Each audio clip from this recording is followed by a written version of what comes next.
stay tuned. I'm going to test drive again once I've replaced the parts, and you can see if they actually do the trick. Hello and welcome back to the channel, and welcome to episode 6 of the video series Road to the Ring, which covers the preparation of both the car and the driver in advance of taking my Mk7 Gti Clubsport S back to its spiritual home, the Nürburgring's fearsome Nordschleife. If you want to catch up on episode 1 to 5, check out the Road to the Ring playlist in the description of the video below. Now, I've had my Clubsport S for around 4 months, and during that time it's been a great car, but it's suffered from one little problem that's taken away some of the enjoyment. And with under a week to go until I set off for the Nürburgring, I do need to get it sorted urgently. It's quite a common problem on Mk7 Golfs, and it's quite an easy one to misdiagnose, so stay tuned to find out if today's attempt does actually fix the problem. What is the problem, I hear you say? Well, the problem is one of the most annoying problems you can have on a car. It's a rattle. There are so many components on a car, any of which can rattle, and trying to pin them down with something as inaccurate as your ears can be a recipe for a lot of expense and a lot of pain.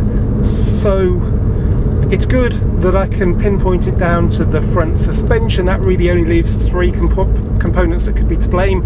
We've got the shock absorbers themselves, we've got the drop links, and we've got the top mounts. Now, because the drop links are really cheap and easy to do, I've already done those and that's made no difference at all.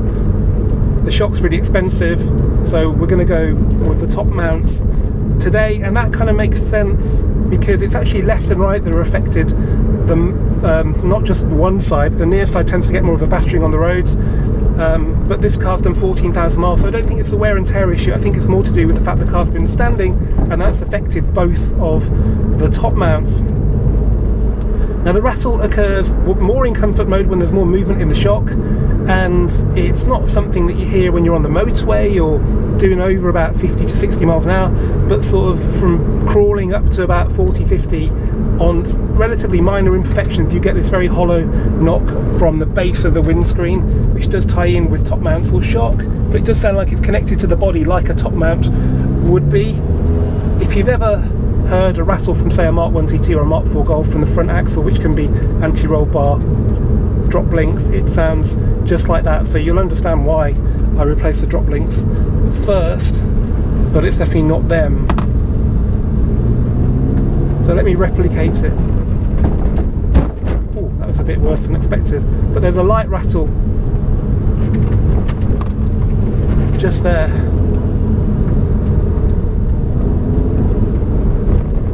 And it can drive you mad when it's coming from both sides of the car. In certain counties where the roads are this bad everywhere, it's just like the Duracell bunny banging away. Duracell batteries can last up to 6 times longer.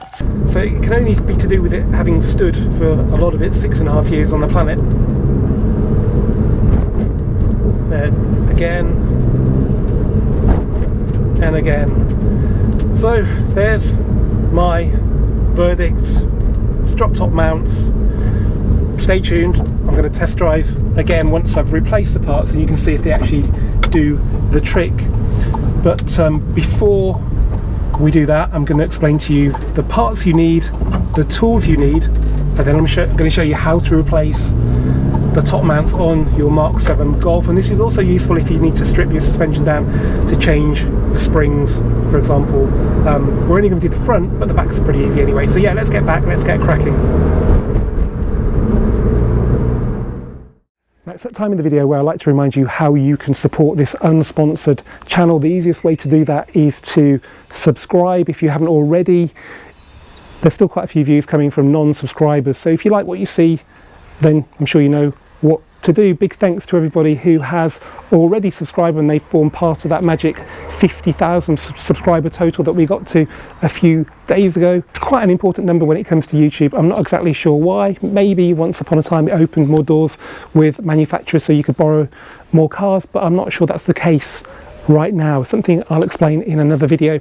The other way to support the channel is simply to sell me your nice performance Volkswagen Group vehicle. I am buying now for a very reputable dealer who can sell cars at good prices, which means we can pay good prices for your cars. So anything interesting Volkswagen Group up to 3 years old and under warranty would be very interested in, as long as it's standard and has got a full service history. So get in touch with me directly, Andrew at volkswizard.co.uk.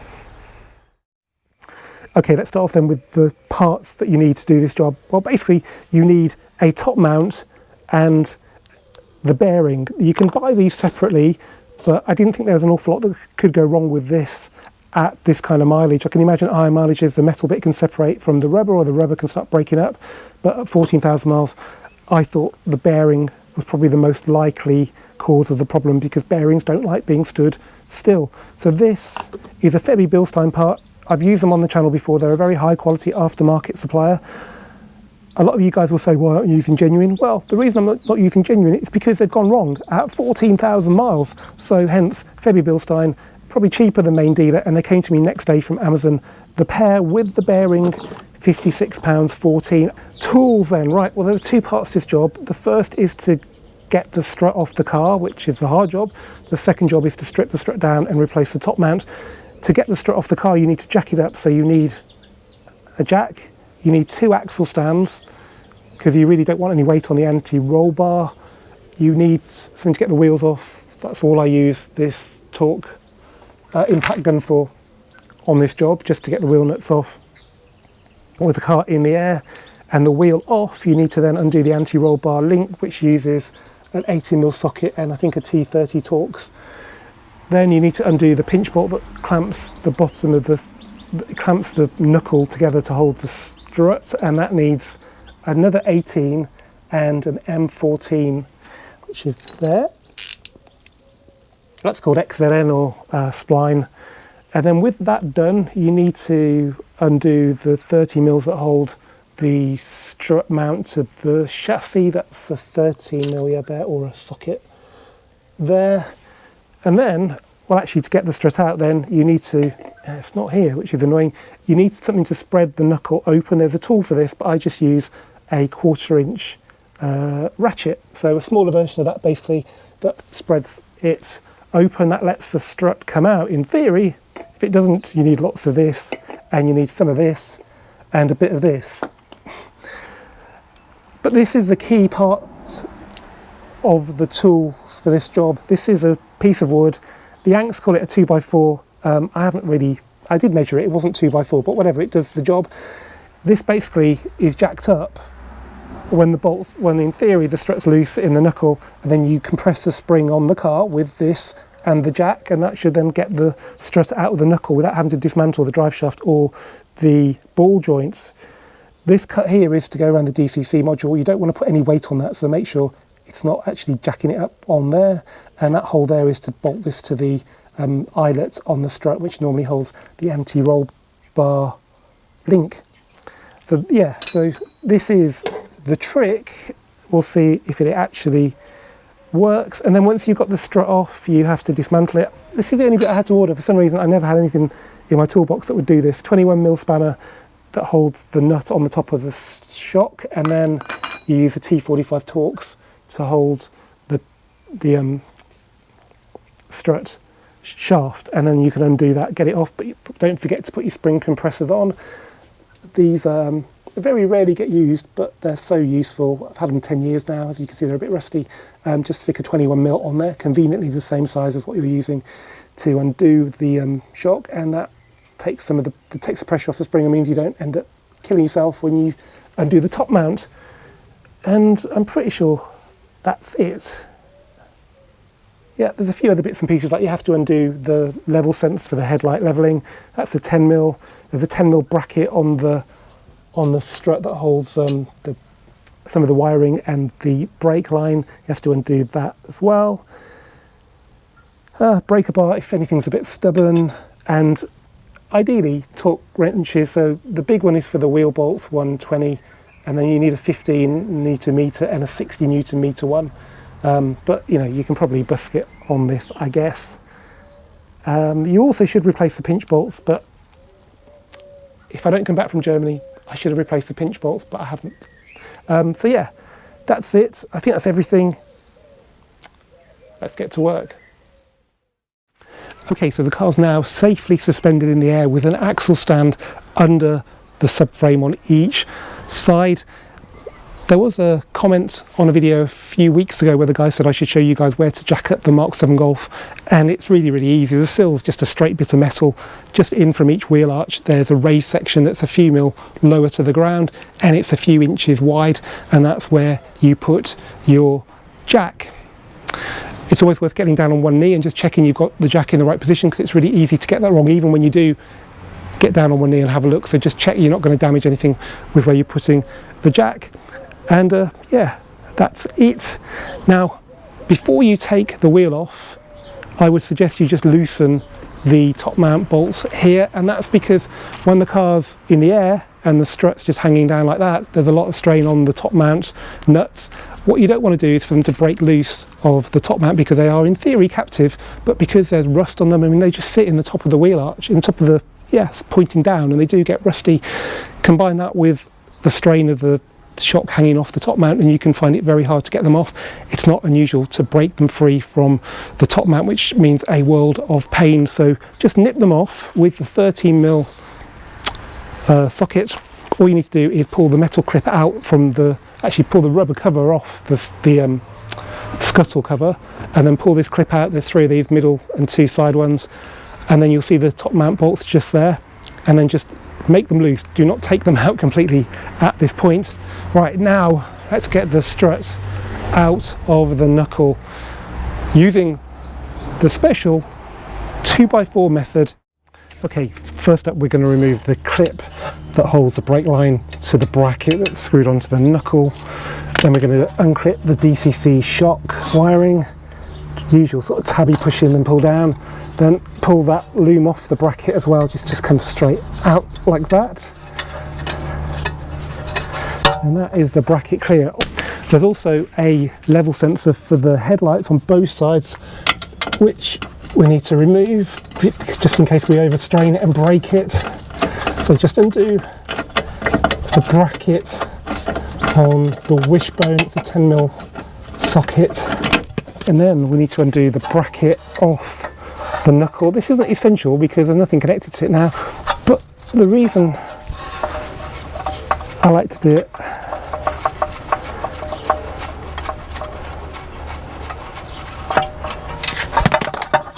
is because there's a hole in the knuckle and you can see lube coming out of it, which means you've actually managed to release the strut from the knuckle, which is obviously a big moment. Okay, now we're going to remove the drop link from the strut. It's an 18mm nut, and if the shaft turns, we'll need to hold that with a M6 spline bit that goes into it, but it should be okay. Let's just see what happens. So 18mm on there. Yeah, that's okay.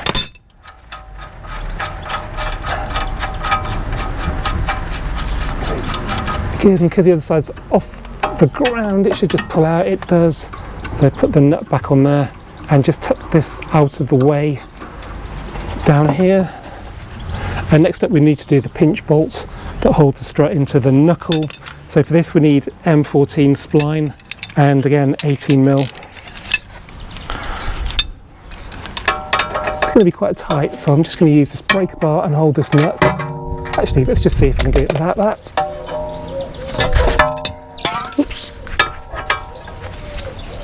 Okay, let's. Yeah, just come. Okay, but the nut is turning, so we need to get onto that. And then just hold that. And there we go.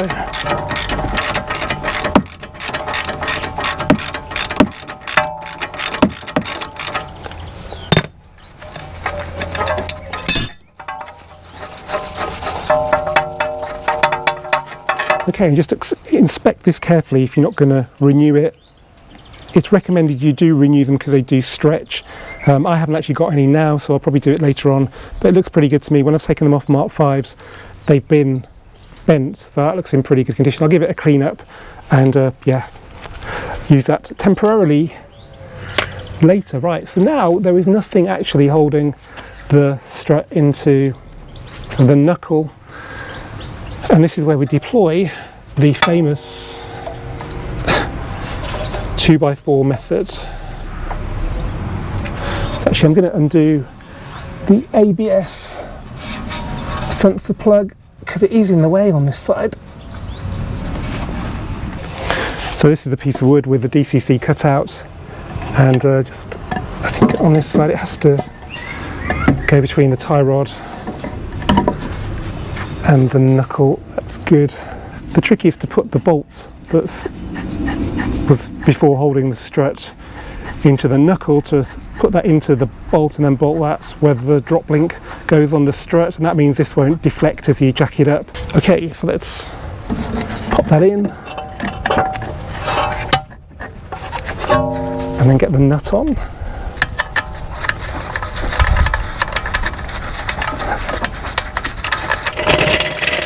Get your jack out and start to exert some pressure onto the 2x4.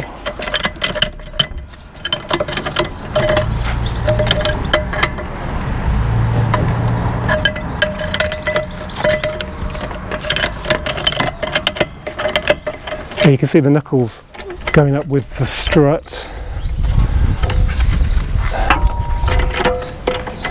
Just be careful you're not jamming anything if the wood starts to move.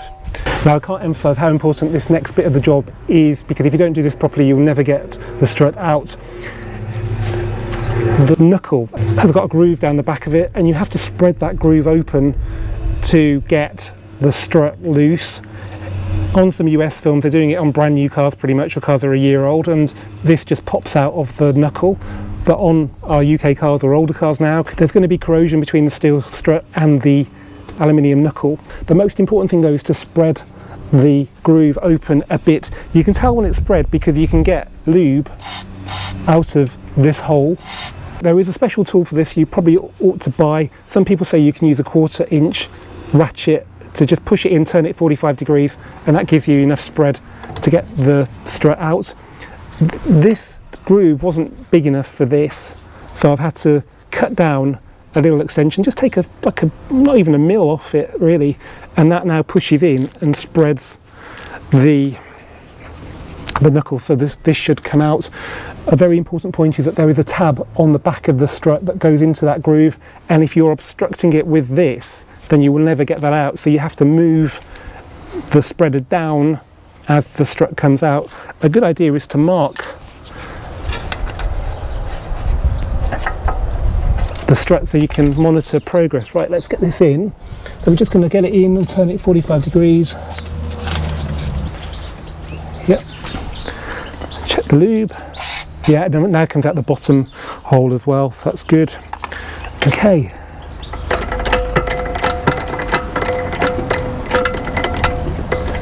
So now we're pushing the spring closer together, which lifts the strut up, and there's no immediate movement on there, so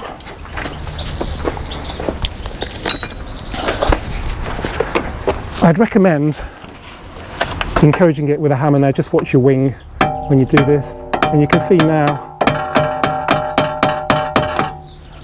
our gap has increased quite a lot.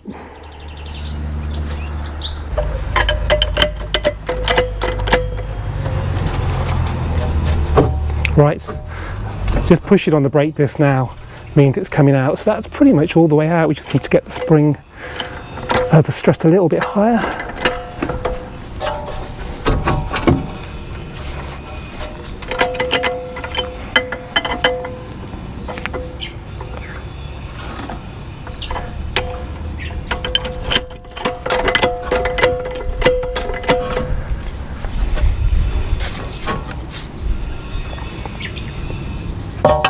Okay, it is out, so now you could say this is the tricky bit. We need to get it away from the knuckle.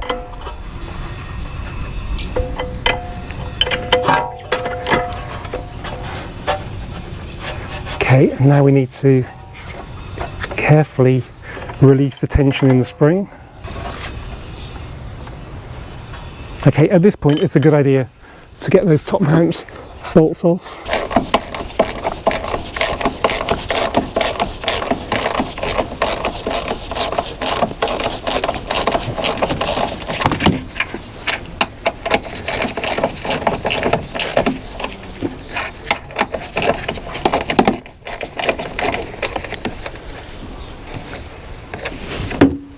all that's holding the strut up now is the bolt that's in the 2x4.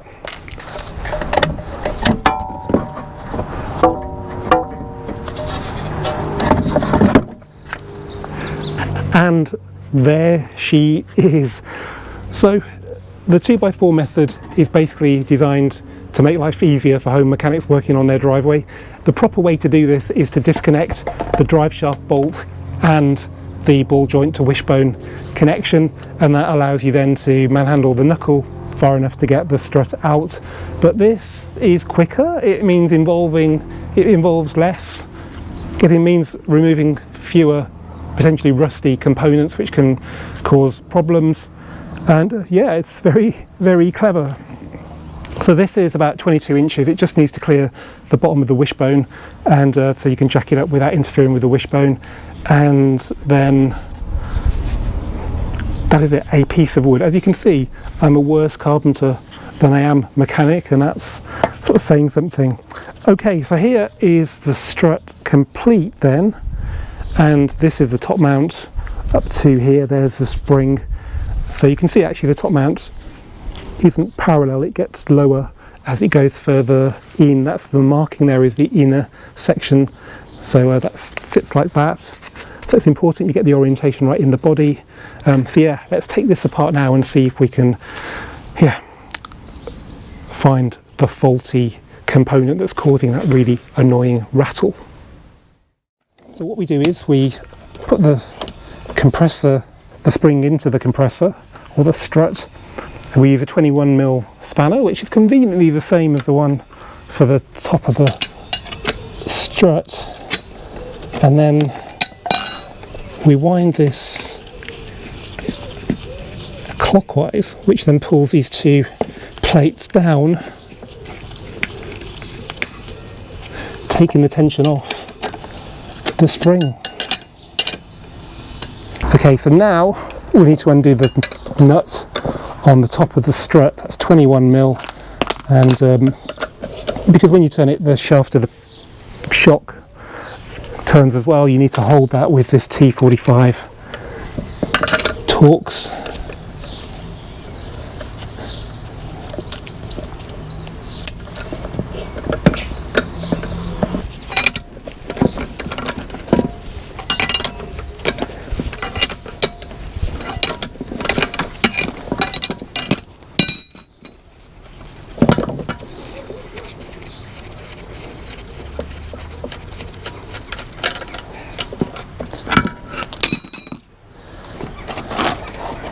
And the dust cover comes off with the top mount.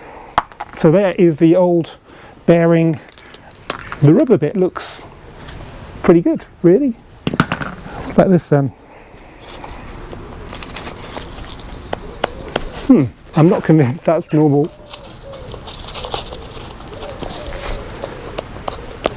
Can you hear that play? So you can imagine that with the weight of the car going up and down, that's going to transfer through the body. That could well be the culprit. Place your bets. Now listen to that. I compare that with a new one.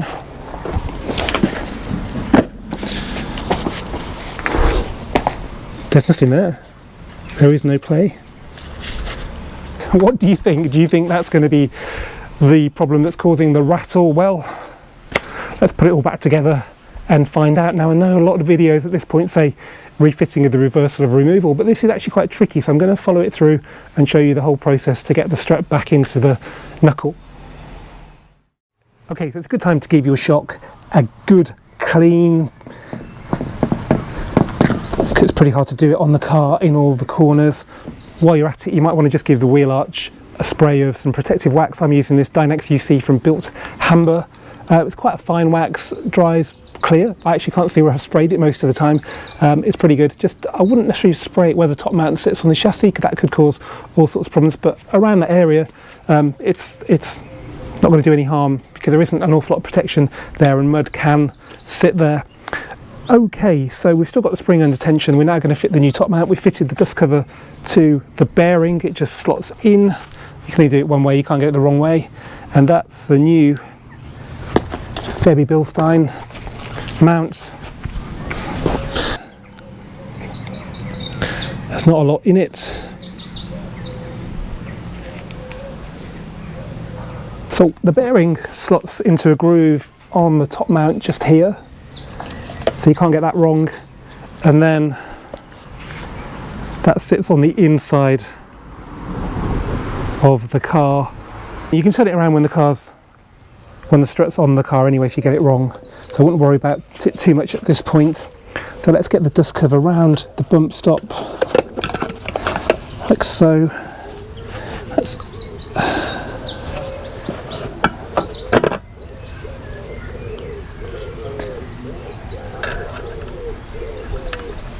Get the nut on. Now this 21mm crank spanner with quite a crank works really well, but the problem is you can't use a torque wrench because you can't. So the real proper way to do this is to have a go through socket that you can put the torque screw through the middle of and still tighten it with a torque wrench. But yeah, just take care not to over tighten it, but it should be quite tight.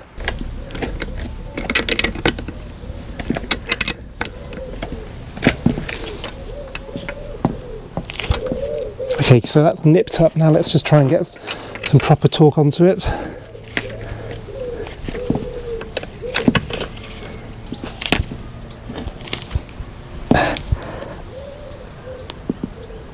Yeah, I'm happy with that. Okay, so get your torques out of it and just check everything's okay. Remember, you can turn this around later if it's not in the right orientation, but that's where it should be. So the DCC's there and that's there, that's good. Right, now it's time, when you're confident that's all tightened up, to release the spring compressors.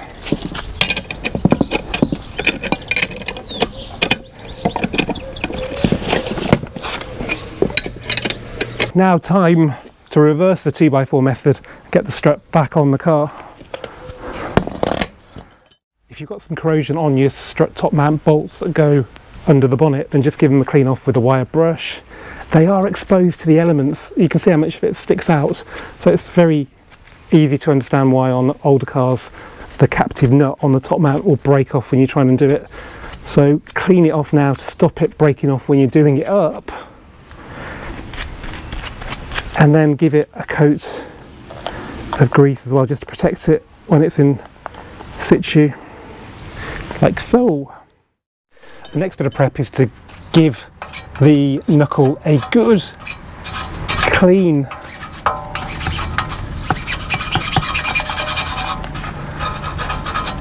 and this will make it easier to get the strut back in. Okay, so the strut's back in the wheel arch, being held up by the 2x4 on the jack. Just put a little bit of pressure on it to keep it in position so I can thread in the 3 13mm bolts for the top mount, making sure the orientation is correct. So you should be able to feel this groove between the two inner top mount bolts.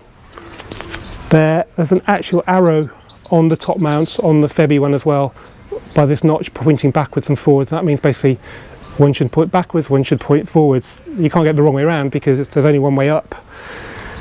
So that's in position now. To get the bolts in, have a look through underneath where you can see daylight, then you know the top mount's in the wrong position, and just you can turn it around quite easily just to get it into position. Very importantly, not to put too much strain on these captive nuts, because if you leave the top mount hanging off one of them, say, you could end up breaking it off. So just treat them with respect. I've done them up pretty tight, not fully torqued yet. It's good to leave them a little bit loose, so there's a bit of movement in the strut to help you get it into position. But yeah, don't strain those captive nuts. Okay, so now we need to actually lubricate the knuckle, make life easier, and then just raising the strut body up Let's give us enough space to slide the knuckle into position like that.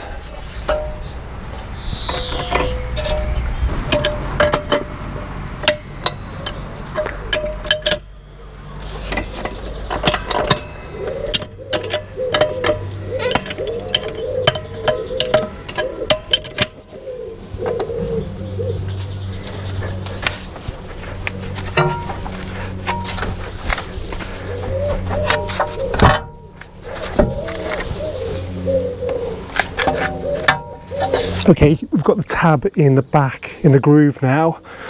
The strut spreader's in position, so let's get it as high as we can go. I don't think the spreader will interfere, but let's just see how we get on. So we're going to jack the wishbone up using a piece of wood just to avoid the ball joint. Studs that stick out.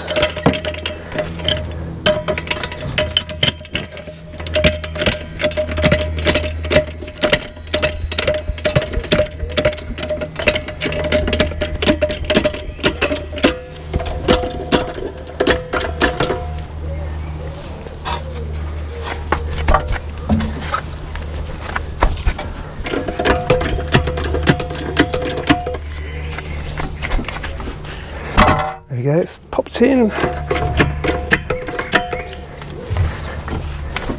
One more. Yeah, it's probably 2/3 now. That's the spreader popping out. Better pop that back in. Whoa. Okay, so spread it a little bit more with this, and we're pretty much all the way in now. There's a line just above where we started. Okay, so that's the tricky bit of the refitting process done. The struts in the knuckle, bolted into the chassis at the top mount. We just need to put all the other bolts in place, put all the plugs back on for the ABS sensor and the DCC, make sure the brake hose is secure, check everything twice. If you want the torque settings, they'll be in the description of the video. I've already done the offside and it's pretty similar to this side, to be perfectly honest. So it's not any harder. They've both got level sensors on the wishbones, weirdly. So yeah, now this is done. It's time to go and see if all this effort has done the job of fixing that really annoying rattle. The rattle is still there. There's a good bit coming up. Yeah. So the bad news is it's on both sides as well. The bad news is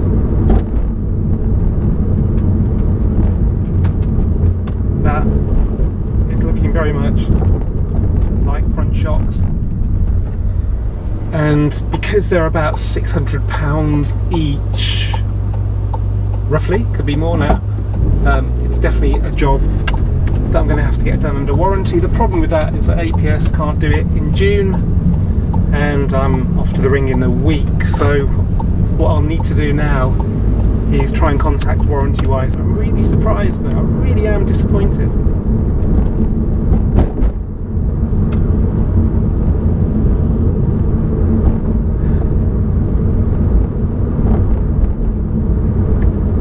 Really am. I mean, you can tell I'm just surprised at the rattling top mounts. Haven't sorted it. Anyway guys, as ever, thanks for watching this Volkswagen video. Hopefully you've learned A, bit about diagnosing these problems, or how not to diagnose them, and B, how easy it is to change your front springs if you're fitting some like VW Racing low ring springs, for example. The backs I haven't covered, but I think they're pretty straightforward in comparison to the fronts. So yeah, it's not been a total waste of time if I can help you guys out. So yeah, keep subscribing, keep commenting, and I'll see you for the next one very soon.